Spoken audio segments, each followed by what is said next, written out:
Ang di pagkaalam sa batas, hindi magagamit na dahilan upang makaiwas sa parusa at pananagutan. Higit pa rito ang masama, ang sadyang huwag pansinin, ang utos sa batas ng Diyos at bayan nating sundin. Kahit sabing di alam, may batas na nasira, tulad ng pangyayari sa ibang bansa. Buhay ay nailagay sa panganib, may salaman o biktima, batas ay kailangang galangin. Buhay ay sadyang mahalaga, dapat lamang itong ingatan. Ang di pagkaalam sa batas, hindi magagamit na dahilan upang makaiwas sa parusa at pananagutan.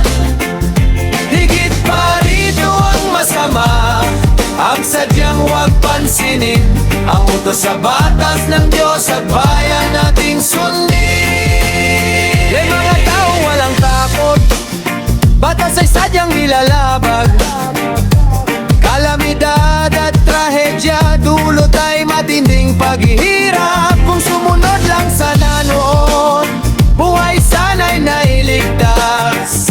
Ang kapabayaan at pagwawalang bahala, may kapalit na kapahamakan. Ang di pagkaalam sa batas, hindi magagamit na dahilan upang makaiwas sa parusa at pananagutan.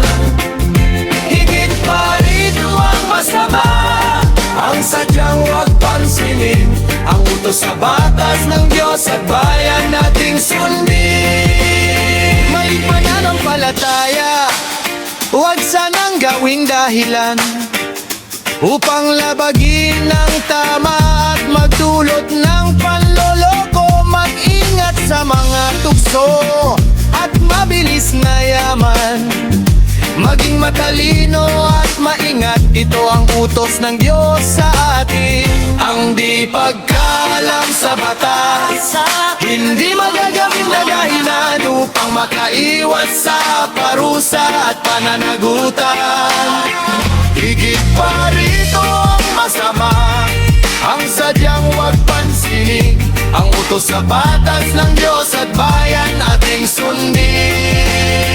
Makinig sa paalala, huwag maging mangmang kailanman, sa Diyos humingi ng karunungan, upang buhay ay maging ligtas. Ang di pagkaalam sa batas, hindi magagamit na dahilan upang makaiwas sa parusa at pananagutan.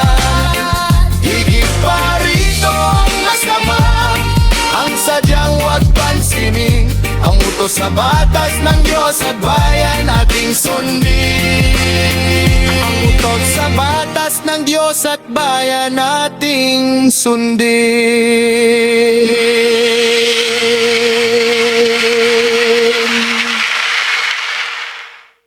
Mandi pagkaalam sa batas, hindi magagamit na dahilan upang makaiwas sa parusa at pananagutan. Higit pa rito ang masama, ang sadyang huwag pansinin, ang utos sa batas ng Diyos at bayan ating sundin. Yan pananampalataya, huwag sanang gawing dahilan upang labagin ng tama at magdulot ng panloloko. Mag-ingat sa mga tukso at mabilis na yaman, maging matalino at maingat, ito ang utos ng Diyos sa atin. Ang di pagkaalam sa batas, hindi magagamit na dahilan upang makaiwas sa parusa at pananagutan. Higit pa rito ang masama, ang sadyang huwag pansinin, ang utos sa batas ng Diyos at bayan ating sundin. Makinig sa paalala, huwag maging mangmang kailanman, sa Diyos humingi ng karunungan, upang buhay ay maging ligtas. Ang di pagkaalam sa batas, hindi magagamit na dahilan upang